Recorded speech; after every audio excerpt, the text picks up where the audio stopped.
Pizza delivery boy. आज office में काम थोड़ा ज्यादा होने की वजह से कार्तिक को घर पहुंचने में थोड़ी देर हो गई।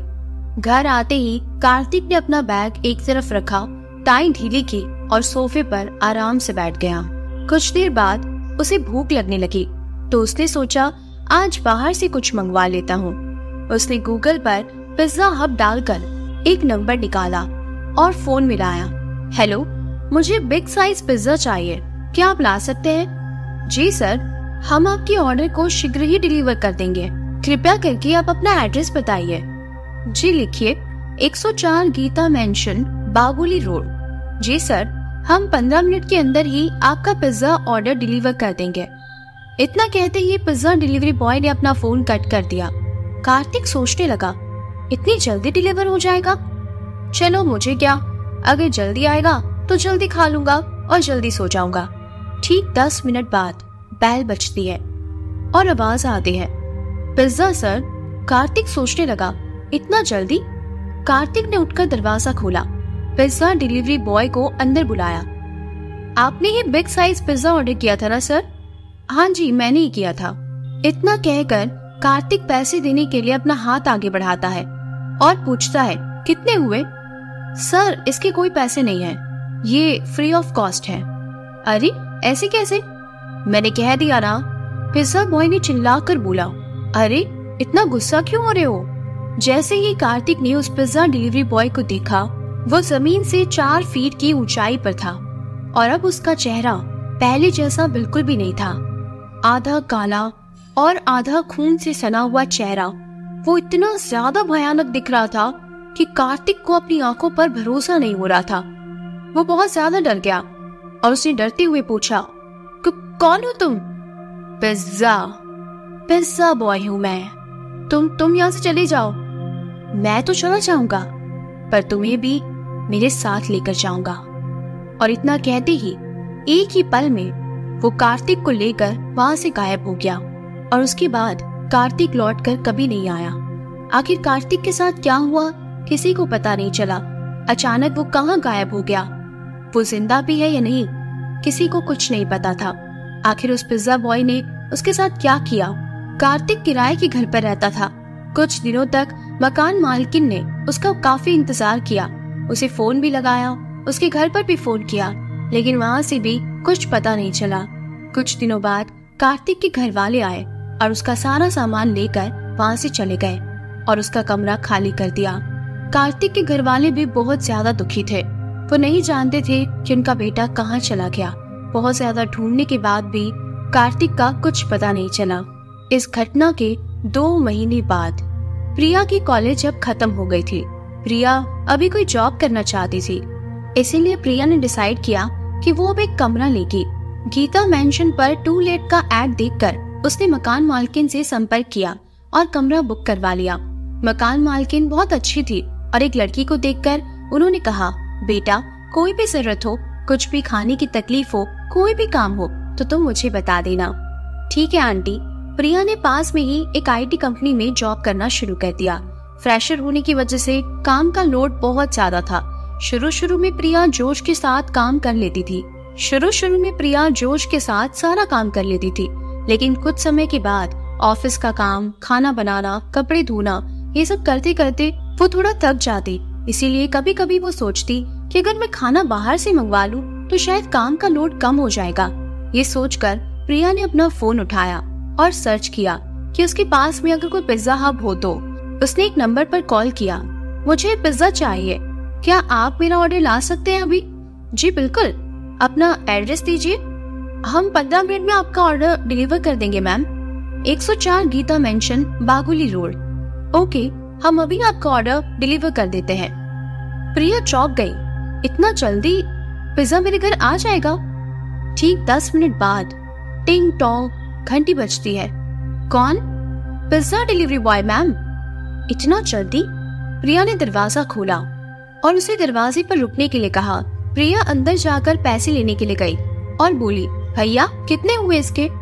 मैम ये पिज्जा फ्री है, इसका कोई चार्ज नहीं है। प्रिया ने हैरान होते हुए पूछा, कोई चार्ज नहीं है? फ्री कैसे हो सकता है? तभी अचानक उस पिज्जा बॉय ने अपना गेटअप चेंज कर लिया। और अब वो पिज्जा बॉय 30 डिग्री के कोण पर झुका हुआ जमीन से 4 फीट की ऊंचाई पर खून से लथपथ इतना ज्यादा भयानक दिख रहा था कि प्रिया को तो जैसे सदमा ही लग गया। प्रिया इतनी ज्यादा डर गई उसके उस खूंखार रूप को देखकर कि वो वहीं बेहोश हो गई और नीचे गिर गई। पिज्जा बॉय उसे उठाकर अपने साथ ले जाना चाहता था, लेकिन पता नहीं क्यों वो प्रिया को हाथ तक नहीं लगा पा रहा था और इसीलिए वो पिज्जा बॉय काफी देर तक कोशिश करने के बाद वहां से चला गया। अगले दिन प्रिया ऑफिस के बाद अपने घर नहीं गई, वो सीधा चर्च के लिए निकल गई। प्रिया ने फादर को सारी बात सुनाई। तभी फादर ने कहा, बेटा तुमने ये लॉकेट अपने गले में डाल रखा है और इस लॉकेट की वजह से ही तुम बच गई। जब तक ये लॉकेट तुम्हारे साथ है तुम्हें बिल्कुल भी चिंता करने की जरूरत नहीं है, इसलिए अब तुम निश्चिंत होकर अपने घर जा सकती हो। कोई भी तुम्हारा कुछ नहीं बिगाड़ सकता। लेकिन हाँ बेटी, इतना जरूर याद रखना कि इस लॉकेट को अपने गले से गलती से भी मत उतारना। प्रिया अपने घर लौट गई, लेकिन वो काफी परेशान थी। कल रात उसके साथ जो कुछ भी हुआ वो उसे अपने दिमाग से नहीं निकाल पा रही थी। उसका वो भयानक चेहरा, वो खून, वो सारी चीजें प्रिया को अंदर ही अंदर बहुत ज्यादा परेशान कर रही थी। उसने सोचा कि मैं अपनी बेस्ट फ्रेंड को फोन करके घर पे बुला लेती हूँ। प्रिया ने अपनी दोस्त कनिका को फोन किया। कनिका, क्या तुम आज फ्री हो? कनिका ने कहा, हाँ फ्री तो हूँ, लेकिन मुझे अभी थोड़ा सा काम है। तभी प्रिया ने कहा, क्या तुम मेरे घर आ सकती हो? कनिका ने कहा, हाँ बिल्कुल आ सकती हूँ, लेकिन मुझे आते आते थोड़ी देर हो जाएगी, पर मैं आऊंगी जरूर। प्रिया ने कहा, ठीक है, और इतना कहकर प्रिया ने फोन कट कर दिया। तभी अचानक 10 मिनट बाद ही टिंग टोंग दरवाजे की घंटी बजती है। प्रिया ने दरवाजा खोला। अरे कनिका, तुम इतनी जल्दी? अरे वो मेरा काम जल्दी खत्म हो गया था तो मैं जल्दी चली आई। अच्छा ठीक है कनिका, तुम यहाँ बैठो, मैं अभी आती हूँ। इतना कहकर प्रिया कमरे के अंदर जाने लगी, लेकिन न जाने प्रिया को क्या हुआ। उसने अचानक अपना वो लॉकेट उतार कर बाहर टेबल पर रख दिया और ऐसे ही अंदर चली गई। कुछ देर बाद प्रिया जब वापस बाहर आई तो उसने देखा कनिका का रूप बहुत ही ज्यादा भयानक हो चुका था। उसके बाल खुले हुए थे, उसकी आंखें लाल थी, वो बहुत ज्यादा डरावनी लग रही थी। उसका आधा शरीर खून से भरा हुआ था और उसके एक हाथ में चाकू था। जब प्रिया ने उसे देखा तो वो उसे देखकर चौंक गई। प्रिया कनिका को कहने लगी, कनिका ये क्या हो गया तुम्हें? तभी कनिका ने अपनी डरावनी आवाज में कहा, कनिका मत कहो मुझे, पिज्जा बॉय हूँ मैं। प्रिया की तो मानो जान ही निकल गई। जैसे ही उसने अपने गले पर देखा तो उसने तो वो लॉकेट उतार दिया था। उसे कुछ भी समझ में नहीं आया कि आखिर उसने अपने ये लॉकेट क्यों उतार दिया। अब प्रिया काफी ज्यादा घबरा गई थी। अब वो पिज्जा बॉय प्रिया की तरफ आगे बढ़ रहा था। इससे पहले कि वो पिज्जा बॉय प्रिया को कोई भी नुकसान पहुंचाता कि तभी वहाँ पर फादर आ गए। न जाने क्यों पर फादर को बहुत ज्यादा बेचैनी हो रही थी। उन्हें प्रिया की चिंता होने लगी थी। उन्हें ऐसा लग रहा था कि वो बच्ची खतरे में है और इसीलिए फादर तभी प्रिया के घर आ गए थे। फादर के हाथ में एक लॉकेट था। जब फादर ने उस पिज्जा बॉय को वहाँ देखा, उन्होंने जल्दी से वो लॉकेट प्रिया की तरफ फेंका और उसे कहा, बेटी इसे जल्दी से अपने गले में डाल लो और इस साइड आ जाओ। इसके बाद प्रिया ने वो लॉकेट अपने गले में डाला और एक तरफ आ गई। और उसके बाद फादर ने उस पिज्जा बॉय से पूछा, कौन हो तुम और क्यों इस बच्चे के पीछे पड़े हो? कहानी को आगे बढ़ाने से पहले मेरी एक छोटी सी रिक्वेस्ट है। मेरा चैनल नया है, अगर आपको मेरी कहानियाँ पसंद आती हैं तो प्लीज मेरे चैनल को सब्सक्राइब जरूर कीजिए। आपका एक सब्सक्राइब मुझे बहुत ज्यादा सपोर्ट कर सकता है। चलिए अब कहानी को आगे बढ़ाते हैं।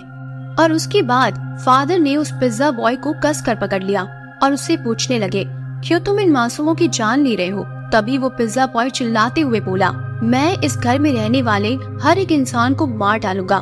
मुझे अपना बदला पूरा करना है, मैं किसी को जिंदा नहीं छोड़ूंगा।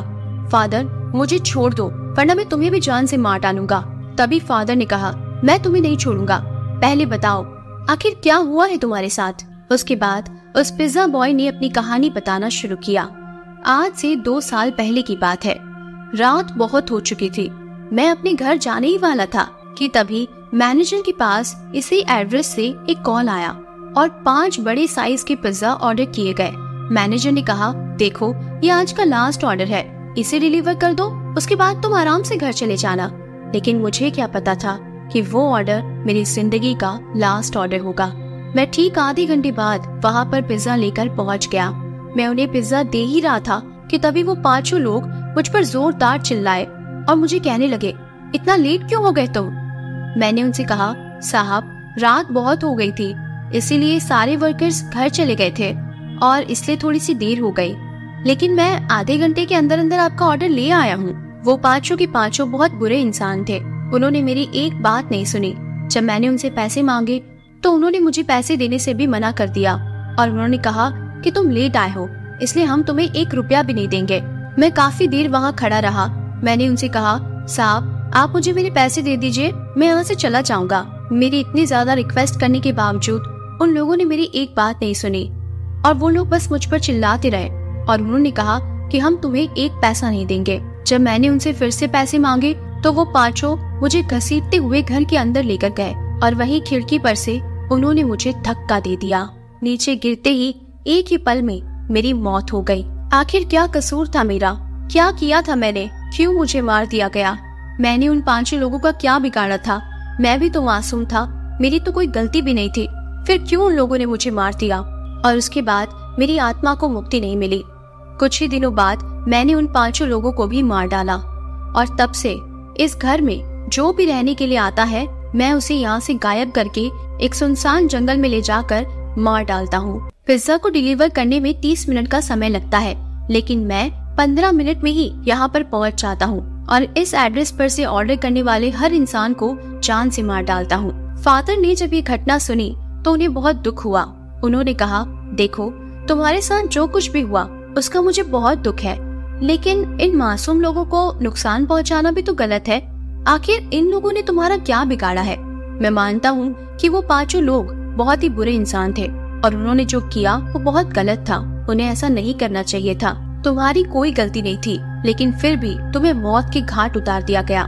तुम्हारे साथ अन्याय हुआ है, लेकिन मैं तुम्हारी आत्मा को मुक्ति दिला सकता हूँ। इतना कहकर फादर कुछ जाप करने लगते हैं और अचानक से उस पिज्जा डिलीवरी बॉय की आत्मा हवा में लहराती हुई गायब हो जाती है। तभी फादर प्रिया को कहते हैं, अब उस पिज्जा डिलीवरी बॉय की आत्मा को मुक्ति मिल चुकी है, अब तुम्हें चिंता करने की कोई जरूरत नहीं है। उसके बाद फादर प्रिया को आशीर्वाद देकर वहाँ से चले जाते हैं। करीब आधे घंटे के बाद टिंग टोंग दरवाजे की घंटी बजती है। प्रिया दरवाजा खोलती है। हाय प्रिया। अरे कनिका तुम? अरे तुम तो ऐसे बोल रही हो जैसे मैं अभी गई थी और वापस लौट कर आ गई हूँ। अरे नहीं, वो तो ऐसे ही। आओ ना बैठो। उसके बाद प्रिया और कनिका कुछ देर बातें करते हैं। प्रिया को लगता है कि अब सब कुछ नॉर्मल हो चुका है, इसीलिए वो उन दोनों के लिए पिज्जा ऑर्डर करती है। प्रिया ने फोन लगाया। जी मैम, 2 पिज्जा मीट साइज।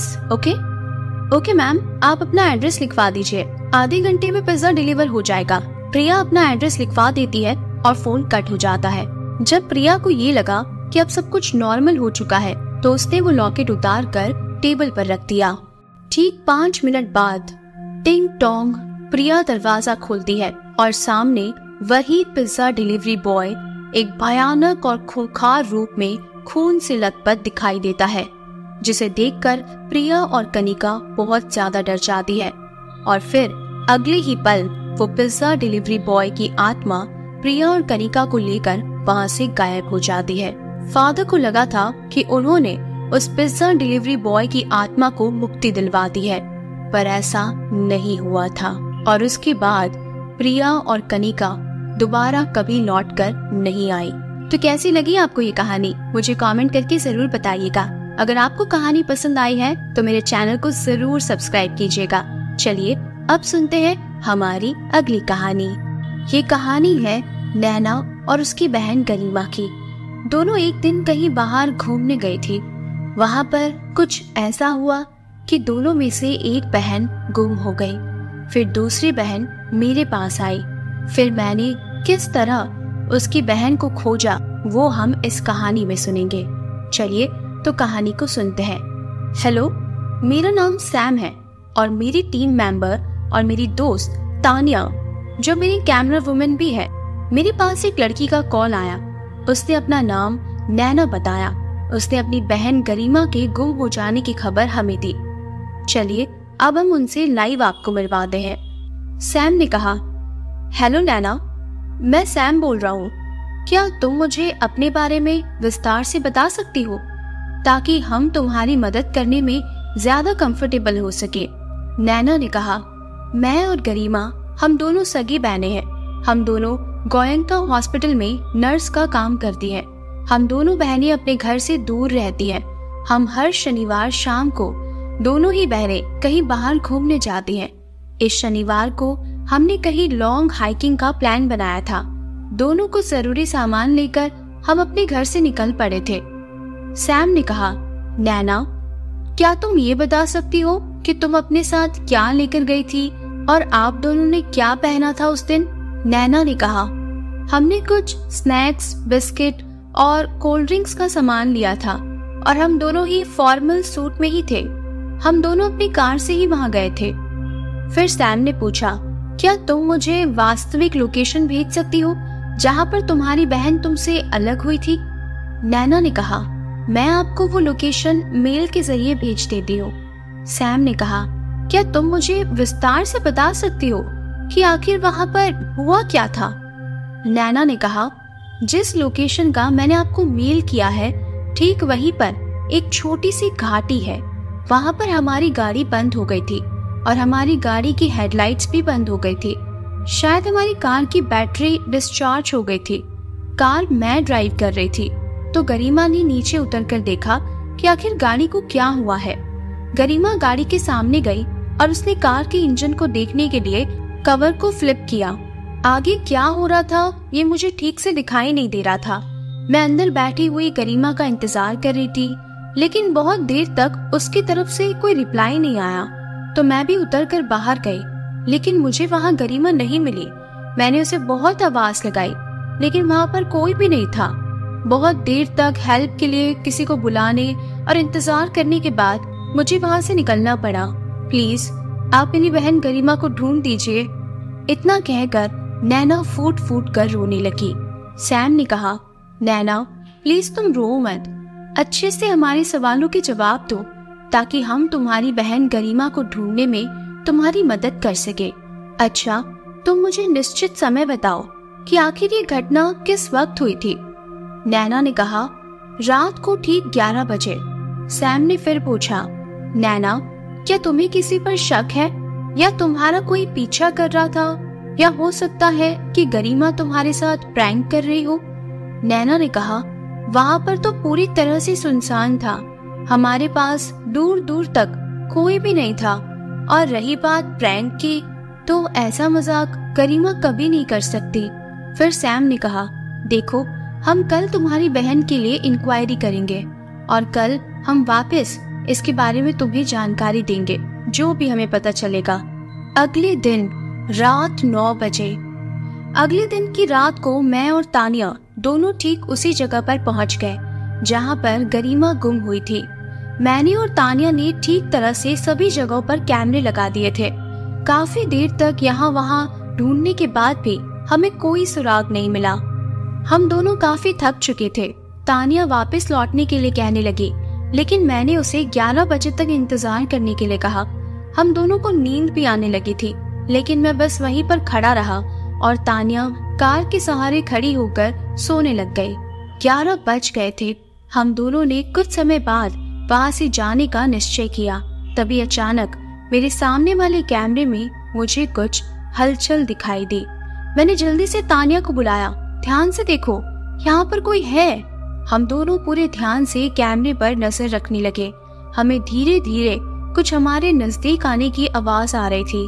अंधेरे से एक लड़की निकल कर आई और पेड़ के पास आकर खड़ी हो गई। मैंने उसे आवाज दी, लेकिन उसने कोई जवाब नहीं दिया। वो लड़की पास खड़े उस पेड़ पर अपना सिर पटकने लगी। मैंने तानिया से पूछा, वो ऐसा क्यों कर रही होगी? उसने बताया, शायद वो बहुत डर गई होगी। हमने टॉर्च करके अच्छे से उसे देखा और नैना के द्वारा भेजी गई तस्वीर से उसका मिलान किया। हम हैरान रह गए क्योंकि वो गरिमा ही थी। हम दोनों उसके पास गए और उसे पकड़कर कार में बिठाया। हमने उससे बात करने की बहुत कोशिश की, लेकिन गरिमा कुछ नहीं बोली। हमने सोचा शायद ये किसी बात से बहुत ज्यादा डर गई है और इसीलिए बेचारी कुछ बोल भी नहीं पा रही। हम गरिमा को उसके घर पर ले गए। नैना ने दरवाजा खोला। गरिमा को देखकर वो बहुत ज्यादा खुश हो गई।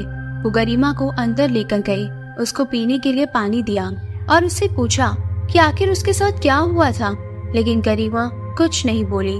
हम दोनों को वापस लौटना था, काफी रात हो गई थी, इसीलिए मैंने नैना को कहा हम गरिमा का इंटरव्यू करने के लिए कल सुबह फिर से आएंगे, और इतना कहकर हम दोनों वहाँ से चले गए। अगली सुबह मैं और तानिया दोनों टाइम पर वहाँ पर पहुँच गए। मैंने नैना को आवाज लगाई, लेकिन उसका कोई उत्तर नहीं मिला। हमने उसका कमरा भी चेक किया, लेकिन हमें वहाँ कोई नहीं मिला। तानिया को शक हुआ और उसने बताया कि हमें कैमरा चेक करना चाहिए। मैंने पूछा कौन सा कैमरा तानिया? तभी तानिया ने बोला कि कल रात जब गरिमा इस तरह अजीब बिहेव कर रही थी तो मैंने उन दोनों बहनों के कमरों में एक हिडन कैमरा लगा दिया था। जैसे ही तानिया ने मुझे ये बताया, मुझे बहुत खुशी हुई और मैंने इस काम के लिए तानिया को शाबाशी भी दी। फिर तानिया उन दोनों हिडन कैमरे को निकाल कर ले आई और पीसी से कनेक्ट कर दिया। रात को लगभग 2 बजे गरिमा उठी थी और अपने कमरे से बाहर गई थी। इस कैमरे में इसके अलावा और कुछ भी नहीं था। दूसरे कैमरे में रात 2 बजे गरिमा नैना के कमरे में गई थी। गरिमा ने चुपके से नैना के पैर पकड़े और उसे घसीटते हुए कमरे से बाहर ले गई। इसके बाद क्या हुआ, इसका पता लगाने के लिए हमारे पास कोई भी सबूत नहीं था। फिर अगले दिन हम उसी वक्त रात 11 बजे उस घाटी के पास पहुंचे। हमने देखा कि वहाँ पर एक सुनसान जंगल भी था। हम उस जंगल के अंदर गए। हमने देखा कि वहाँ एक लड़की की लाश पड़ी थी और जैसे ही हमने उसका चेहरा देखा तो वो लाश गरिमा की थी। जब गरिमा की लाश को हमने पोस्टमार्टम के लिए भेजा तो हमें पता चला कि ये लाश 5 दिन पहले की है और गरिमा और नैना तो अपने घर से कल ही गायब हुए थे। अब मुझे और तानिया को ये बात समझ आ गई थी कि जिस लड़की को हम गरिमा समझकर उसके घर लेकर गए थे वो गरिमा थी ही नहीं। हम अनजाने में ही किसी भयानक आत्मा को नैना के पास छोड़ आए थे और उसके बाद नैना का कभी कुछ पता नहीं चला। नैना जिंदा भी है या नहीं किसी को नहीं पता। तो आपको ये कहानी कैसी लगी मुझे कमेंट करके जरूर बताइएगा। अगर आपको कहानी पसंद आती है तो मेरे चैनल को जरूर सब्सक्राइब कीजिएगा। चलिए अब सुनते हैं हमारी अगली कहानी, दादी का घर। एक बार की बात है, एक लड़की थी जिसका नाम अवंतिका था। अवंतिका 15 साल की लड़की है जो छुट्टियों में अपने गांव दादा दादी के घर घूमने जाती है। अवंतिका जब अपनी दादी के घर पहुंचती है तो उसके दादा दादी अपनी पोती से मिलकर बहुत ज्यादा खुश हो जाते हैं, पर ये बात किसी को नहीं पता थी कि जल्द ही इनकी इस खुशी पर ग्रहण लगने वाला था। अवंतिका का कुछ दिन तो उसके गांव में बहुत अच्छे से बीता।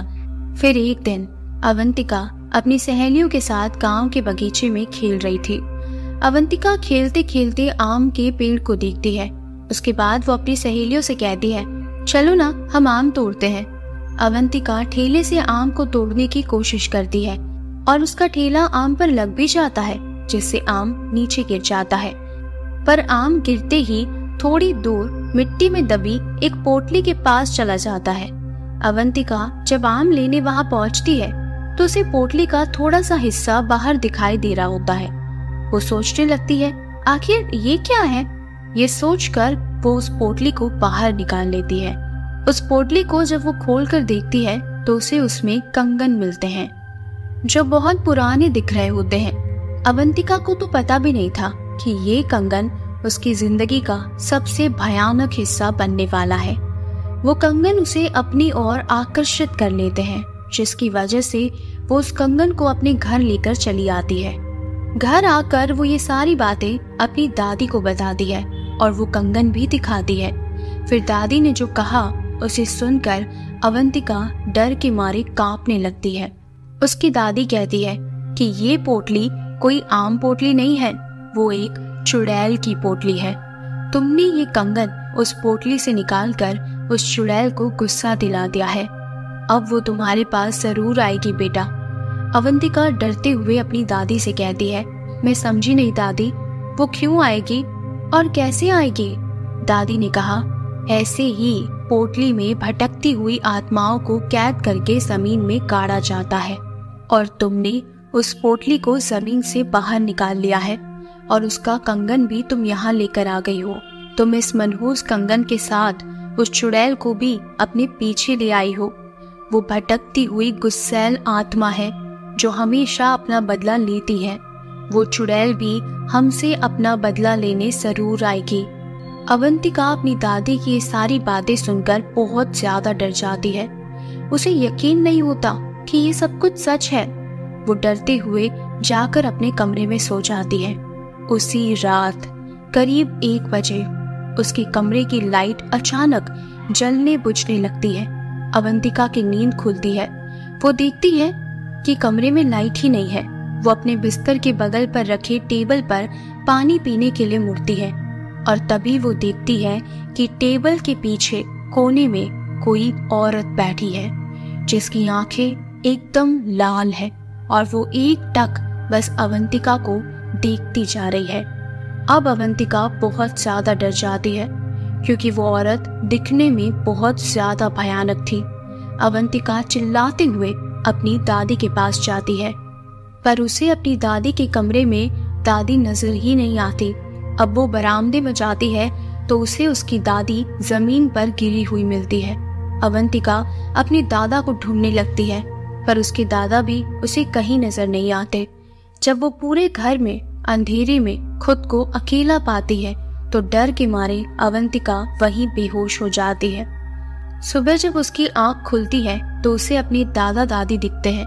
वो अपनी दादी को सारी कहानी बताती है और जोर जोर से रोने लगती है। उसकी दादी कहती है, बेटा हम दोनों तो अपने कमरे में ही थे। दादी अब सब कुछ समझ गई थी कि हो ना हो ये सब कुछ उस चुड़ैल ने ही किया है। दादी ने कहा वो कंगन उस पोटली में वापस रखना होगा वरना वो आत्मा कभी यहाँ से नहीं जाएगी। तभी अवंतिका कहती है, चलो ना दादी हम अभी उस कंगन को रख कर आ जाते हैं। तभी दादी कहती है, नहीं मेरी बच्ची, अगर उस चुड़ैल से पीछा छुड़ाना है तो तुम्हें अकेले ही वहां जाना होगा और वो भी रात में जाकर तुम्हें उस कंगन को वहां रखना होगा क्योंकि वो तुम्हारे पीछे है। अवंतिका हिम्मत करके अपनी दादी से कहती है, ठीक है दादी मैं जाऊंगी। दादी ने कहा, बेटा ये सब वो चुड़ैल तुम्हें इतनी आसानी से नहीं करने देगी। इसीलिए दादी ने उसे रात में जाने से पहले एक मंत्रों से युक्त ताबीज उसके हाथ पर बांध दिया। अब अवंतिका रात होने के बाद अकेले बगीचे की तरफ निकलती है। थोड़ी देर बाद उसे किसी के रोने की आवाजें सुनाई देने लगती है। ये आवाजें बहुत ज्यादा भयानक थी जिन्हें सुनकर किसी का भी दिल दहल जाए। और अवंतिका तो खुद एक 15 साल की छोटी लड़की थी पर उसकी दादी ने कहा था कि वो चुड़ैल तुम्हें अपनी तरफ आकर्षित करने की पूरी कोशिश करेगी, लेकिन मेरी बच्ची तुम उसके ऊपर ध्यान मत देना वरना वो तुम्हें अपने कब्जे में कर लेगी। एक बार अगर उसने तुम्हें अपने कब्जे में कर लिया तो उसके बाद कोई कुछ नहीं कर पाएगा और वो तुम्हें जान से मार डालेगी। अवंतिका इस बात का ध्यान रखते हुए बिना उसकी आवाज पर ध्यान देते हुए चुपचाप बस बगीचे की तरफ चलती गई। वो आवाजें अब और भी ज्यादा भयानक होती जा रही थी। वो आवाजें और ज्यादा तेज भी होने लगी, लेकिन फिर भी अवंतिका चलती रही और आखिरकार वो उस पोटली के पास पहुंच गई। तभी उसे महसूस होता है कि कोई उसके पीछे खड़ा है, पर उसकी दादी ने उससे कहा था कि तुम्हें पीछे मुड़कर नहीं देखना है। वो तुम्हें रोकने की, डराने की पूरी कोशिश करेगी, लेकिन तुम्हें बस आगे बढ़ते रहना है। अवंतिका अब डर के मारे कांपने लगी थी, लेकिन फिर भी वो हिम्मत करते हुए उस पोटली को खोलकर उसमें कंगन रख देती है और उसे जमीन में गाड़ देती है और आंखें बंद करते हुए वो बहुत तेजी से वहां से अपने घर की ओर भागती है और सीधा अपने घर पर ही आकर रुकती है। उस भयानक आत्मा से, चुड़ैल से तो उसका पीछा हमेशा के लिए छूट जाता है, लेकिन अब वो इतनी ज्यादा डर जाती है कि वो दूसरे ही दिन वापस शहर अपने मम्मी पापा के पास चली जाती है और फिर वो दोबारा कभी अपने दादा दादी के घर नहीं आती। अवंतिका की जिंदगी का वो खौफनाक हिस्सा जो उसे आज भी सोचने पर मजबूर कर देता है कि आखिर वो सब क्या था। आज भी उस घटना को याद करके अवंतिका की रूह कांप जाती है। आप खुद सोचिए, अगर आप अवंतिका की जगह होते तो आपको कैसा महसूस होता। चलिए, आपको ये कहानी कैसी लगी मुझे कमेंट करके जरूर बताइएगा। अगर आपको कहानी पसंद आती है, मेरा वीडियो पसंद आता है तो वीडियो को लाइक और मेरे चैनल को सब्सक्राइब जरूर कीजिएगा। आज मैं बहुत ही ज्यादा खुश हूँ क्योंकि आज पूरे 11 साल बाद अमेरिका से मेरा दोस्त अपनी पढ़ाई पूरी करके वापस लौट रहा है। उसने भौतिक शास्त्र के विषय पर पीएचडी की हुई है। उसका मानना ये है कि दुनिया में जो कुछ भी हो रहा है उसमें कहीं न कहीं फिजिक्स छुपा हुआ है। खैर जो भी हो, पर इस कहानी में ऐसा तो क्या हुआ कि उसकी फिजिक्स काम ही नहीं आई। चलिए तो मैं आपको पूरी कहानी सुनाता हूँ। जब वो अमेरिका से वापस आया तो सीधा मुझसे मिलने के लिए मेरे घर पर आ गया और आकर ही मुझसे गले मिल गया। मैं भी उसे देखकर बहुत खुश हो गया। मैंने उसे कहा, अरे पवन, अमेरिका से कब लौटा? मुझे बताया भी नहीं। आज ही लौटा हूँ, तुम्हें सरप्राइज देना चाहता था, इसीलिए मैंने तुम्हें नहीं बताया। और बता, क्या हालचाल है? घर में सब कैसे हैं? मैंने कहा, सब बढ़िया है और घर में भी सब अच्छे हैं। तू बता, तू कैसा है? पढ़ाई पूरी हो गई तेरी? हाँ, मेरी पढ़ाई तो कंप्लीट हो गई और अब मैं हमेशा के लिए इंडिया वापस आ गया हूँ। हम दोनों मिलकर खूब घूमेंगे फिरेंगे। मैंने कहा, ठीक है, पर आज तुम्हें मेरे घर पर खाना खाने के लिए आना पड़ेगा। वो बोला, जरूर आऊंगा, और हाँ, उसके बाद हम कहीं घूमने के लिए जाएंगे, ठीक है ना? मैंने बोला, हाँ ठीक है। उसके बाद हम दोनों ने रात को खाना खाने के बाद हमारे गांव के पुराने मंदिर में घूमने का सोचा। मैंने कहा, पवन, क्या तुझे पता है ये मंदिर बहुत ज्यादा फेमस है? उसने हैरान होकर कहा, ओह, ऐसा क्या है इस मंदिर में? और यार, तुझे कोई और अच्छी जगह नहीं मिली क्या? तू यहाँ पर लेकर आया है मुझे मंदिर में? मैंने कहा, तू चल तो सही, बहुत मजा आएगा। तुझे पता है, लोगों का मानना है कि यहाँ पर भूत प्रेत जैसी आत्माएं रहती है। पवन ने कहा, क्या सच में यहाँ पर भूत है? यार तू मजाक कर रहा है ना, मैं नहीं मानता। मैंने कहा, ठीक है, हम दोनों साथ में जाते हैं और पता लगाते हैं कि सच में यहाँ भूत है या नहीं। फिर हम दोनों मंदिर के अंदर चले गए। मंदिर काफी बड़ा था और थोड़ा भयानक भी लग रहा था। ऐसा लग रहा था जैसे कई दिनों से यहाँ पर साफ सफाई नहीं हुई है। फिर हमने मंदिर के पुजारी से बात की, पंडित जी, हमने सुना है कि यहाँ पर आसपास किसी भूत का निवास है, क्या ये बात सही है? ये सुनकर वो पुजारी हमें घूरने लगा और बोला, चले जाओ यहाँ से, ये जगह तुम्हारे लिए सही नहीं है। मैंने कहा, क्या हुआ पंडित जी, ये जगह हमारे लिए सही क्यों नहीं है? पंडित जी ने कहा, आओ मेरे साथ, मैं तुम्हें बताता हूँ।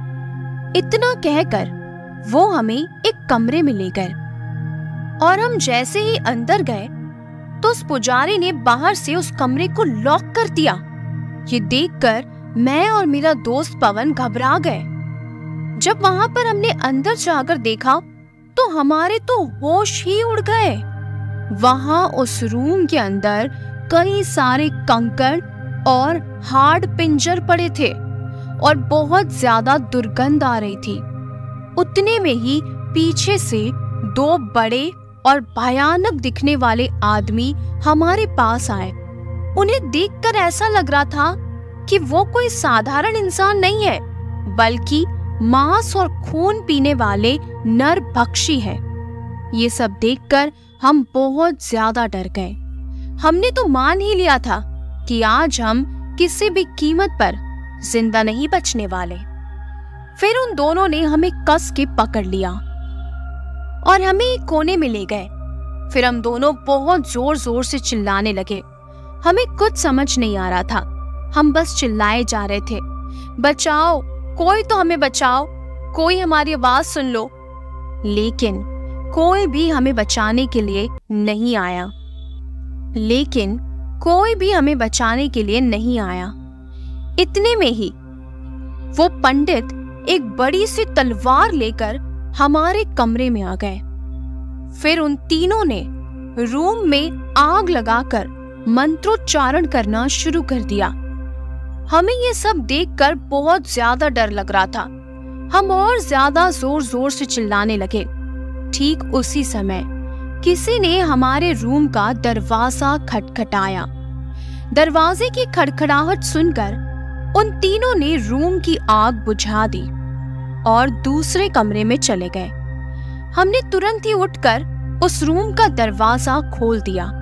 दरवाजे के सामने उस मंदिर के ट्रस्टी और आसपास के रहने वाले लोग खड़े थे। हम कुछ बोले उससे पहले ही उन लोगों ने हमें धमकाना शुरू कर दिया। तुम दोनों कौन हो?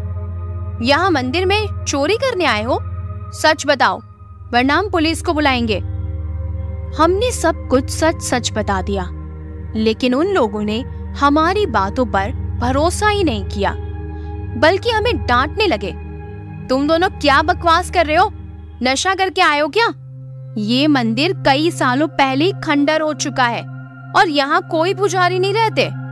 अब चलो यहाँ से, वरना हम पुलिस को बुला लेंगे। ये सुनकर हमारे तो होश ही उड़ गए, क्योंकि हमने अभी तक जो देखा वो कोई इंसान नहीं था, बल्कि उनकी प्रेत आत्माएं थी।